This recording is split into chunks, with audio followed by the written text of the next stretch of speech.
Hello बच्चों, welcome to general awareness. आज हम पढ़ेंगे डिमांड्स ऑफ तमिल स्पीकर। इसके पहले वाले वीडियो में हमने देखा था कि सिन्हालास में श्रीलंका में यहाँ पे जो सिन्हालास स्पीकिंग पीपल्स हैं उनकी संख्या बहुत ज़्यादा है। ठीक है, मेजोरिटी इनकी ज़्यादा है। तो जो गवर्नमेंट बनती है इन्हीं के हिसाब से बनती है। मीन्स जो इनका सिन्हाला लैंग्वेज होता है उसको ऑफिशियल लैंग्वेज बना दिया जाता है। और जॉब में या फिर स्कूल वगैरह में अगर एक सीट है और उसके लिए तमिल्स हैं, मीन्स श्रीलंकन तमिल्स है और सिन्हालास हैं, तो जो अपॉर्चुनिटी है पहले सिन्हालास पीपल को मिलेगी, तमिल्स को नहीं मिलेगी। तो जो तमिल्स थे वो दो थे, मैंने बताया था ना। एक वहाँ के नेटिव तमिल थे जिन्हें श्रीलंकन तमिल्स बोला गया था, और एक थे इंडियन तमिल्स। ये इंडियन तमिल कौन थे? कॉलोनी पीरियड में जब हम गुलाम थे, ब्रिटिशर्स के गुलाम थे, तो उस टाइम तमिलनाडु से कुछ वर्कर्स को लाया गया था श्रीलंका में। क्यों? ताकि यहाँ पे प्लांटिंग करने के लिए, गार्डनिंग करने के लिए। और अब वो यहीं पे रह गए तो उनके बच्चे भी यहीं पे रह गए। तो अब उनको क्या बोला जा रहा है? उनको बोला जा रहा है इंडियंस तमिल्स। तो ऐसा नहीं था कि मतलब बस इंडियंस तमिल के साथ डिस्क्रिमिनेशन किया जा रहा था, नहीं। दोनों जो तमिल्स थे, मीन्स जो वहाँ के नेटिव श्रीलंकन तमिल्स थे और जो इंडियंस तमिल्स थे, उन दोनों के साथ डिस्क्रिमिनेशन किया जा रहा था। तो यहाँ पे हम देखते हैं कि सिन्हालास जो लैंग्वेज होता है उसको ऑफिशियल लैंग्वेज बना दिया जाता है। और बहुत ज़्यादा डिस्क्रिमिनेट होते हैं कौन? तमिल्स पीपल्स, जो लास्ट में क्या करते हैं कि एक अपनी पार्टी फॉर्म करते हैं। तो आज हम इस वीडियो में यही देखेंगे।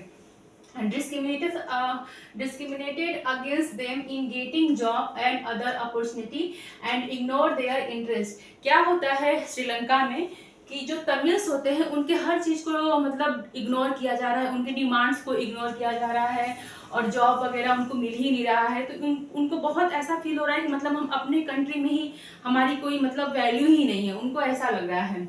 As a result, the relation between the Sinhalas and Tamil community stand over time। और इसका रिजल्ट क्या होता है कि जो सिन्हालास पीपल होते हैं और तमिल्स पीपल का जो रिलेशन होता है बहुत ही खराब हो जाता है।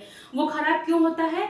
वहाँ की गवर्नमेंट खराब करती है। अगर वहाँ की गवर्नमेंट पावर को शेयर की रहती, जैसे बेल्जियम के केस में हमने देखा था, बेल्जियम के केस में भी हमने ये देखा था बेटा कि वहाँ पे भी जो फ्रेंच स्पीकिंग पीपल्स थे वो भले कंट्री में माइनॉरिटी में थे और कैपिटल में मेजोरिटी में थे, पर वो क्या करते थे? कंट्री में जो माइनॉरिटी में जो फ्रेंच पीपल्स थे वो ये करते थे कि मतलब जो वहाँ का डच पीपल्स था उनको सप्रेस करते थे। सप्रेस क्यों करते थे? क्योंकि जो फ्रेंच स्पीकिंग पीपल्स थे वो काफ़ी मतलब ताकतवर थे, उनके पास एजुकेशन था और उनके पास मनी वगैरह था। तो इसको लेके जो डच स्पीकिंग पीपल्स थे उनको सप्रेस करते थे। तो वहाँ पे भी कॉन्फ्लिक्ट था, पर जो वहाँ की गवर्नमेंट थी बहुत ही सूझबूझ एकोमोडेट तरीके से वहाँ की प्रॉब्लम को सॉल्व करती है। मीन्स गवर्नमेंट में दोनों speaking peoples, means 3 speaking peoples थे वहाँ पे बेल्जियम में। कौन कौन थे?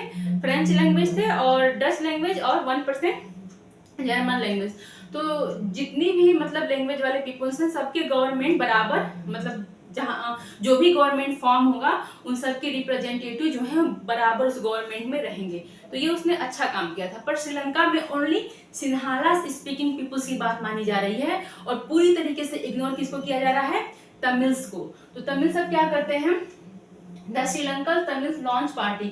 जो श्रीलंकन तमिल्स होते हैं, श्रीलंकन तमिल्स होते कहाँ पे हैं? ये जो रेड कलर का एरिया दिखाया है ना, यहाँ पे देखो श्रीलंकन तमिल्स, यही है श्रीलंकन तमिल्स। ठीक है, तो वो क्या करते हैं? अब वो अपनी एक पार्टी बनाने के लिए सोचने लगते हैं, मीन्स वो लॉन्च भी कर देते हैं। ठीक है, अब उसमें उनकी डिमांड थी क्या? मीन्स जो तमिल्स थे उनकी डिमांड्स थी क्या, जिसको पूरी तरीके से इग्नोर किया श्रीलंकन गवर्नमेंट ने। मीन्स जो सिन्हाला स्पीकिंग पीपल्स है जिनकी गवर्नमेंट थी उसने पूरी तरीके से इग्नोर किया और लास्ट में क्या होता है? कॉन्फ्लिक्ट होता है, फिर सिविल वॉर हो जाता है।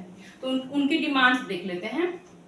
Tamil language should be also declare as official language. जैसे सिन्हालास का जो लैंग्वेज था उनको ऑफिशियल लैंग्वेज बनाया गया, वैसे तमिल भी चाहते थे कि हमारे भी लैंग्वेज को ऑफिशियल लैंग्वेज डिक्लेयर किया जाए, जो कि नहीं किया गया। और separate government should be form in their region. और वो ये भी चाहते थे कि हमारे लिए भी एक अलग से सेपरेट गवर्नमेंट बनाया जाए, क्योंकि हम अपनी जो प्रॉब्लम है वो किसके साथ शेयर करेंगे, किससे कहेंगे। जैसे बेल्जियम के केस में देखते हैं, तो बेल्जियम में बेटा वहाँ पे एक कम्युनिटी गवर्नमेंट भी बनाई गई थी। मीन्स सेंट्रल गवर्नमेंट तो थी ही, स्टेट गवर्नमेंट भी थी और साथ में कम्युनिटी गवर्नमेंट भी बनाई गई थी। क्यों? क्योंकि वहाँ के जो भी पीपल्स हैं ऐसे जिनको इंटरनल इशू है, लैंग्वेज में, कल्चर में या फिर एजुकेशन में कोई भी प्रॉब्लम होता है तो वो जो कम्युनिटी गवर्नमेंट है उसको सॉल्व कर देगी। तो वही मांग कर रहे थे कौन? तमिल्स वहाँ की, कि जो उनका एक उनके लिए एक सेपरेट गवर्नमेंट फॉर्म किया जाए, जो कि नहीं मानता है श्रीलंकन गवर्नमेंट इसको भी इग्नोर करता है। ठीक है। Equal opportunity in securing education and job, वो ये भी चाहते हैं कि जैसे सिन्हालास पीपुल के लिए जॉब वगैरह को मतलब एक अपॉर्चुनिटी उनको मिला है, वैसे हमें भी एजुकेशन में और जॉब में मिले, जो बिल्कुल भी इसको भी नहीं मानता है वहाँ government. But their demand was repeatedly denied, जितने भी डिमांड्स वो करते हैं, मीन्स क्या क्या डिमांड था कि उनका जो तमिल्स है उसको ऑफिशियल लैंग्वेज डिक्लेयर कर दिया जाए, एक सेपरेट गवर्नमेंट फॉर्म किया जाए और जो अपॉर्चुनिटी सिन्हालास को मिल रहा है वैसे हमें भी मिले, इन सभी चीज़ों को पूरी तरीके से नहीं मानता है श्रीलंकन गवर्नमेंट। ओके। फिर फाइनली क्या होता है कि 1980s में several political organisation were form demanding an independence Tamil Eelam. अब क्या होता है कि 1980s में क्या होता है कि फाइनली जो तमिल्स पीपल्स होते हैं, तमिल्स लैंग्वेज जो बोलते हैं, वहाँ के नेटिव पीपल जो रहते हैं, वो एक तमिल एलम बना लेते हैं। एलम मीन्स क्या होता है? एक अपना अलग से स्टेट बनाना। ठीक है। तो या फिर गवर्नमेंट बनाना, उसी को बोलते हैं Eelam. In northern and eastern part of Sri Lanka, जो तमिल एलम बनाने की बात की थी वो इस वाले एरिया में था। अगर हम देखें तो ये है ईस्ट, ये है वेस्ट, ये है नॉर्थ, ये है साउथ। तो कहाँ पे बनाने की मांग की थी? नॉर्थर्न एंड ईस्टर्न में, मीन्स नॉर्थर्न से ईस्टर्न में। तो देखिए नॉर्थर्न और ईस्टर्न में ही कौन से लोग हैं? श्रीलंकन तमिल्स हैं। ठीक है। तो यहाँ पे वो अपना एक अलग गवर्नमेंट फॉर्म करने की मांग करते हैं। मीन्स अब वो उनको चाहिए ही चाहिए। इसके बाद क्या होता है कि the distrust between the two communities turn into widespread conflict and civil war. इतने ज़्यादा जब मांग कर लेते हैं उन लोग, मीन्स सबसे बड़ा मांग तो यही रहता है कि इस एरिया को चाहते हैं कि वो एक अपना अलग से स्टेट बना ले, मीन्स यहाँ पे उनकी गवर्नमेंट हो, उनका एक अलग देश हो श्रीलंका में ही। ओके। तो गवर्नमेंट तो बिल्कुल इनकी बात नहीं मानती है। तो फिर क्या होता है? वहाँ पे बहुत ज़्यादा कॉन्फ्लिक्ट होता है, दोनों कम्युनिटी में लड़ाई झगड़ा होता है और फिर ये कॉन्फ्लिक्ट है वो सिविल वॉर में चेंज हो जाता है। तो अब सिविल वॉर होता है। तो सिविल वॉर क्या होता है? जैसे अगर इंडिया में देखें तो एक बीजेपी है और दूसरी कांग्रेस है, दोनों इंडिया में ही लड़ जाएं, इतना ज़्यादा वो वॉर कर लें कि मतलब एक ऐसा लगे कि अब लड़ाई हो रहा है, युद्ध होने वाला है, तो उसको हम सिविल वॉर कहते हैं। तो वही सिविल वॉर अब कहाँ हो रहा है? श्रीलंका में हो रहा है। तो इसका रिजल्ट क्या है? People of both community have been killed. दोनों कम्युनिटी के जो मेंबर्स हैं वो बहुत ज़्यादा मारे जाते हैं, जो लोग हैं वो बहुत ज़्यादा मारे जाते हैं। Leave the country as refugee, मतलब और इतना ज़्यादा वो परेशान हो जाते हैं कि अपनी कंट्री को छोड़कर दूसरे देश में वो शरण लेने चले जाते हैं।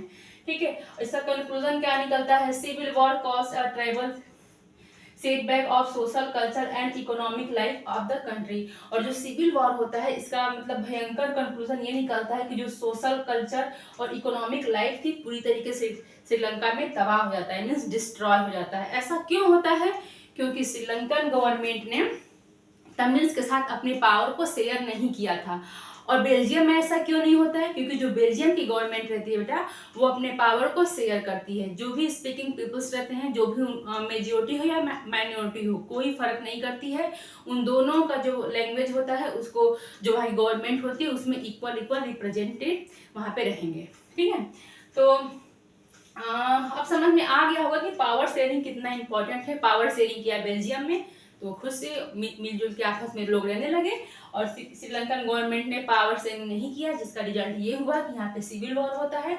मतलब इकोनॉमिक कल्चर और जो भी सोशल वहाँ का लाइफ होता है पूरी तरीके से डिस्ट्रॉय हो जाता है।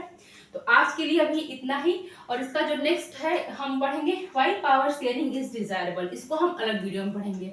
तो आज के लिए इतना ही। Thank you.